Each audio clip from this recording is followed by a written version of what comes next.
नमस्कार, बेस्ट ज्ञान चैनल पर आप सबका स्वागत है। रोज की तरह आज के इस वीडियो में हम देखेंगे मध्य प्रदेश और देश के अब तक की दिन भर की बड़ी खबरों का सारांश, मध्य प्रदेश के हर एक जिले के मौसम का ताजा हाल और आगामी 5 दिनों का मौसम पूर्वानुमान, मध्य प्रदेश की बड़ी मंडियों का ताजा मंडी भाव। वीडियो को पूरा देखिए ताकि पूरी जानकारी आपको मिल पाएगी। वीडियो में दी गई जानकारी आपको उपयोगी लगे तो प्लीज़ लाइक कर दीजिएगा। मौसम विभाग भोपाल ने आगामी 24 घंटे के दौरान मध्य प्रदेश के कुछ जिलों में बारिश तो अधिकांश जिलों में कोहरे की चेतावनी जारी की है। पिछले 24 घंटे की बात करें, पिछले 24 घंटे के दौरान प्रदेश के भोपाल, इंदौर, नर्मदापुरम और उज्जैन संभाग के जिलों में कहीं-कहीं पर वर्षा हुई। प्रदेश में सर्वाधिक अधिकतम तापमान सीधी में दर्ज किया गया 28.6 डिग्री सेल्सियस, जबकि सबसे कम न्यूनतम तापमान ग्वालियर में दर्ज किया गया 7.9 डिग्री सेल्सियस।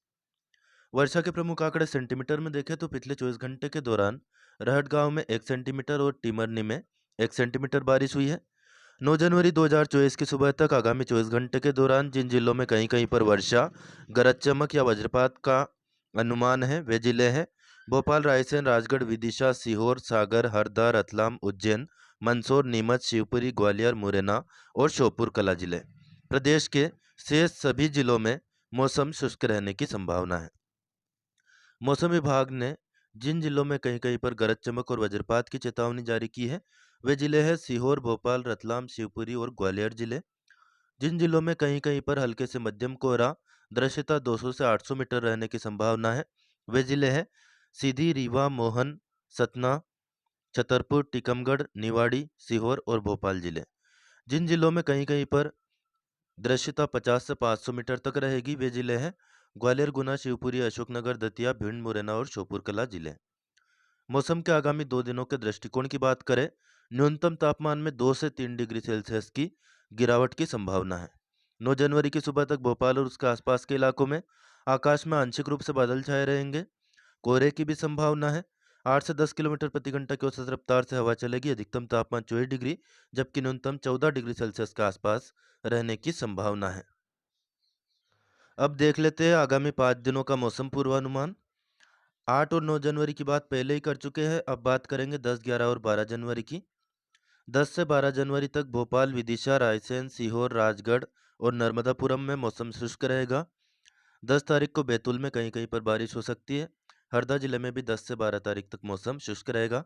इसी प्रकार बुरहानपुर, खंडवा, खरगोन, बड़वानी, अलीराजपुर, झाबुआ और धार जिले में भी 10 से 12 तारीख तक मौसम शुष्क रहेगा। इंदौर, रतलाम, उज्जैन, देवास, शाजापुर, आगरमालवा, मंदसौर और नीमच में भी मौसम शुष्क रहने की संभावना है। इसी प्रकार गुना, अशोकनगर, शिवपुरी, ग्वालियर, दतिया, भिंड, मुरैना और श्योपुर कला जिले में भी मौसम शुष्क रहेगा। सिंगरौली, सीधी, रीवा, मऊगंज, सतना, अनूपपुर, शहडोल और उमरिया में भी मौसम शुष्क रहेगा। 10 जनवरी को डिंडोरी, कटनी, जबलपुर में मौसम शुष्क रहेगा। छिंदवाड़ा और सिवनी में कहीं कहीं पर बारिश हो सकती है। 11 और 12 जनवरी को सभी जिलों में मौसम शुष्क रहेगा। मंडला जिले में भी मौसम शुष्क रहने की संभावना है। 10 से 12 जनवरी तक बालाघाट, पन्ना, दमोह, सागर, छतरपुर, टीकमगढ़ और निवाड़ी जिले में भी मौसम शुष्क रहने की संभावना है। यह था प्रदेश के सभी 55 जिलों के आगामी 5 दिनों का मौसम पूर्वानुमान। वीडियो में दी गई जानकारी आपको उपयोगी लगे तो प्लीज़ लाइक कर दें और अन्य दोस्त जो भी आपसे जुड़े हो फेसबुक, व्हाट्सएप या टेलीग्राम ग्रुप पर उनको भी शेयर करें। डेली न्यूज़, करंट अफेयर्स, सरकारी योजना और नौकरी की जानकारी के लिए चैनल को सब्सक्राइब जरूर कर लें, यानी सदस्यता ले लीजिए। देश के मौसम की बात करें, तमिलनाडु, पुदुचेरी और कराईकल में 8 जनवरी 2024 को अलग-अलग स्थानों पर भारी से बहुत भारी वर्षा की संभावना है। विकसित भारत संकल्प यात्रा के बारे में प्रधानमंत्री मोदी जी ने कहा कि किसने सोचा था कि कभी सरकारी कर्मचारी, अफसर खुद गरीब के दरवाजे पर पहुंचकर पूछेंगे कि आपको सरकारी योजना का लाभ मिला या नहीं, लेकिन ये हो रहा है और ईमानदारी से हो रहा है। खबर राजस्थान से है। राजस्थान के करणपुर उपचुनाव में पहली बार आम आदमी पार्टी के उम्मीदवार के कारण कांग्रेस के उम्मीदवार की जीत हुई है। कांग्रेस के उम्मीदवार रुपेंद्र सिंह कुनर 11,261 वोट से चुनाव जीते हैं। वहीं आम आदमी पार्टी के उम्मीदवार प्रीतम पाल सिंह को 11,912 वोट मिले। श्री करणपुर की जनता के सामने दो विकल्प थे। एक तो सुरेंद्र पाल सिंह, जो कि चुनाव से पहले ही मंत्री बना दिए गए थे और शायद आगे भी रहते, लेकिन जनता ने रुपिंदर सिंह कुनर को चुना है। सरकार ने एक बार फिर यूरिया की बोरी का वजन कम करने का निर्णय लिया है। सभी फर्टिलाइज़र मैन्युफैक्चरिंग कंपनीज को इस संबंध में एक पत्र भेजा गया है। शंकर सुब्रमण्यम का ये पत्र है, जो कि भारत सरकार में सेक्रेटरी है। इसमें कहा गया है कि जो सल्फर कोटेड यूरिया है वह अब आने वाला है। उसका जो वजन रहेगा वह रहेगा 40 किलोग्राम। अभी जो यूरिया आता है यह होता है नीम कोटेड यूरिया, जिसका वजन 45 किलो होता है। पहले 50 किलो की एक थैली आती थी, बाद में सरकार ने इसका वजन 50 किलो से घटाकर 45 किलो किया और अब 40 किलोग्राम करने का निर्णय लिया गया है। केंद्र सरकार ने राज्यों को कर हस्तांतरण की अतिरिक्त किस्त के रूप में 72,961 करोड़ रुपए की कर हस्तांतरण की राशि की अतिरिक्त किस्त स्वीकृत कर दी है। मध्य प्रदेश को दिसंबर 2023 के लिए केंद्रीय कर और शुल्कों की कुल प्राप्ति 5,727 करोड़ रुपए मिलेंगे। 10 जनवरी 2024 को राज्यों को देय कर हस्तांतरण और 11 दिसंबर 2023 को पहले जारी की गई 72,961 करोड़ रुपए की किस्त के अतिरिक्त यह राशि है। श्री नारायण सिंह पवार, राज्य मंत्री स्वतंत्र प्रभार मछुआ कल्याण एवं मत्स्य विकास विभाग का दौरा कार्यक्रम जो 8 जनवरी का है वह आपको बता देते हैं। दोपहर 3 बजे मत्स्य महासंघ की कामकाज समिति की 108वीं बैठक में भाग लेंगे, जो कि मंत्रालय 5वीं मंजिल वल्लभ भवन भोपाल में है। शाम 5 बजे इनका विधायक विश्राम गृह खंड 2 भोपाल आगमन है और रात्रि विश्राम भी भोपाल में ही रहने वाला है। इससे पहले इन्होंने ब्यावरा से भोपाल के लिए प्रस्थान किया और भोपाल विधायक विश्राम गृह में रुके। माननीय मुख्यमंत्री मोहन यादव के साथ इनकी संभागीय समीक्षा बैठक में भी शामिल होने की प्रक्रिया रही। मुख्यमंत्री डॉक्टर मोहन यादव ने आज पूर्व मुख्यमंत्री श्री शिवराज सिंह चौहान से उनके और अब 22 जनवरी को सम्मानीय प्रधानमंत्री जी की उपस्थिति में रामलला दिव्य और भव्य मंदिर में विराजेंगे। 22 जनवरी देश के लिए एक भावुक पल होगा, वो भावुक दिन होगा और ऐसे में हम सबकी इच्छा है कि हम सब अयोध्या जाएं और उन पलों के साक्षी बने। लेकिन प्रधानमंत्री जी ने अपील की है कि उस दिन हम अयोध्या ना जाएं, भारी भीड़ होगी और वैसे में व्यवस्था बनी रहे, इसलिए दर्शन बाद में करने जाएं। मैंने तय किया है कि 22 जनवरी को मैं ओरछा में राम रजा के मंदिर में मैं राम धुन गाऊंगा, भगवान राम की पूजा अर्चना करूंगा और वहीं से उस पल का साक्षी बनूंगा जब भगवान श्री राम दिव्य और भव्य मंदिर में विराजेंगे। और शाम को फिर दीपोत्सव का कार्यक्रम मनाया जाएगा। निमंत्रण हमने भी दिए हैं, आइए। हम सौभाग्यशाली हैं कि अपनी आंखों के सामने राम लला अब मंदिर में विराजने वाले हैं। हम राममय हो जाएं और भगवान श्री राम के मंदिर में विराजित होने के साथ साथ राम राज का प्रारंभ भी हो गया है। हम उत्साह से इस दिन भारत के विश्व गुरु बनने की कामना भी करें। बांग्लादेश में राष्ट्रीय चुनाव में शेख हसीना के नेतृत्व वाली आवामी लीग पार्टी ने बहुमत प्राप्त किया। बांग्लादेश की जातीय संसद की 299 सीटों के लिए हुए चुनाव की मतगणना में अब तक 224 सीटों के परिणाम मिले हैं। आवामी लीग ने 165 सीटों पर जीत हासिल की है। पीपुल्स समाचार भोपाल में प्रकाशित समाचार मध्य प्रदेश में मनरेगा से बाहर हुए 21 लाख मजदूर 1963 पंचायतों में काम नहीं, इसके संबंध में सरकार ने वस्तु स्थिति स्पष्ट की है।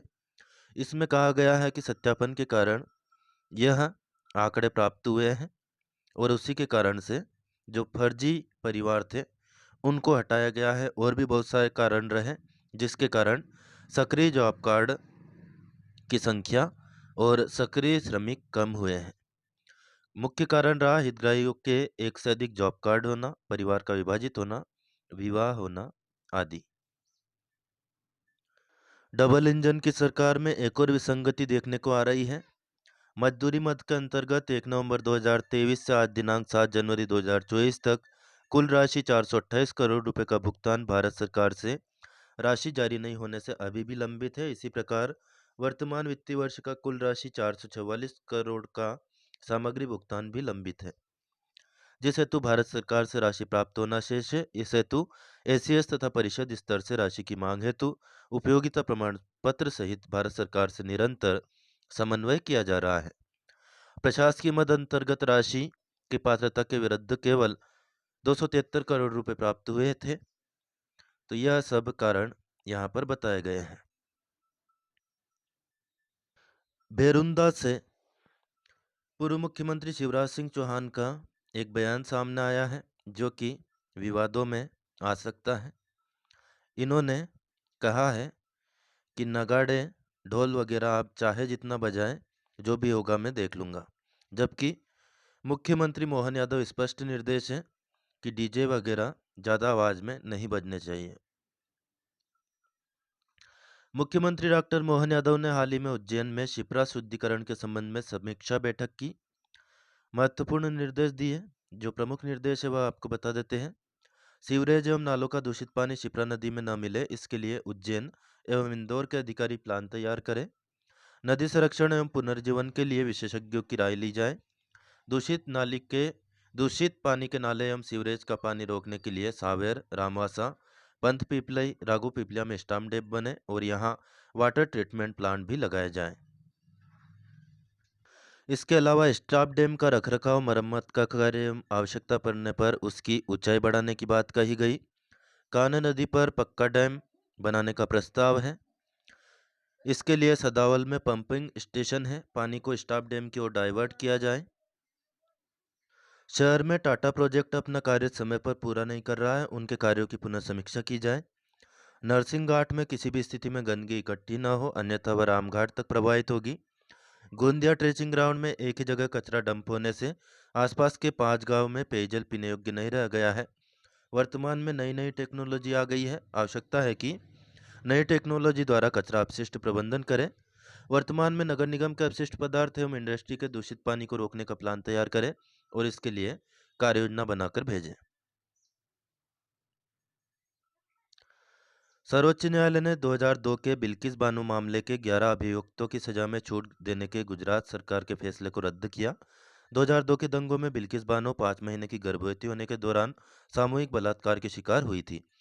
उसके परिवार के सदस्यों की हत्या कर दी गई। 11 व्यक्तियों को आजीवन कारावास की सजा सुनाई गई। 2022 में गुजरात सरकार ने दोषियों को माफ कर दिया था। आज सुप्रीम कोर्ट ने माफी के फैसले को पलट दिया है।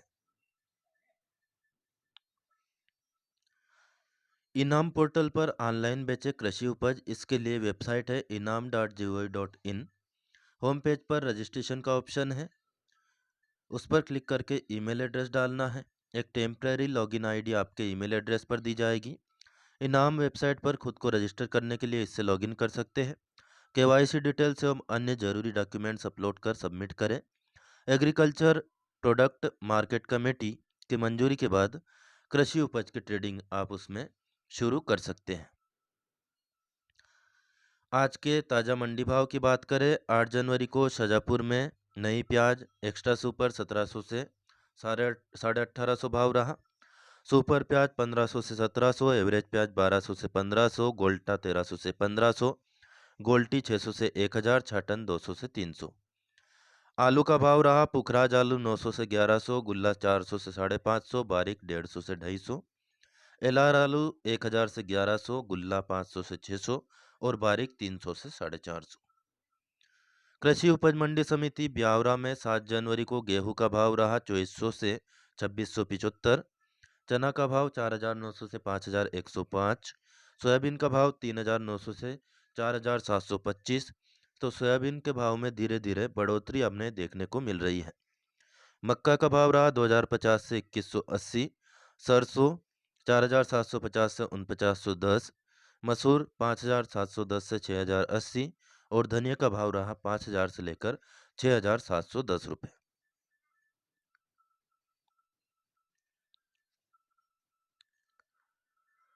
हाल ही में माध्यमिक शिक्षा मंडल भोपाल ने डीएलएड प्रथम वर्ष और द्वितीय वर्ष के पाठ्यक्रम का जो टाइम टेबल है वह जारी कर दिया है। वीडियो को रोक करके या स्क्रीनशॉट लेकर के आप देख सकते हैं। 13 जनवरी से लेकर 24 जनवरी तक यह परीक्षा चलने वाली है और द्वितीय वर्ष के जो पाठ्यक्रम है उसकी परीक्षा का कार्यक्रम आप यहाँ पर देख सकते हैं।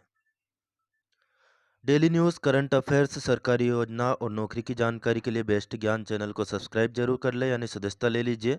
एकदम मुफ्त है, कोई नया पैसा आपकी जेब से नहीं जाएगा, निश्चिंत रहें। मध्य प्रदेश का नवीनतम नक्शा आप यहाँ पर देख सकते हैं। फिलहाल इस वीडियो में इतना ही। धन्यवाद। जय जवान जय किसान।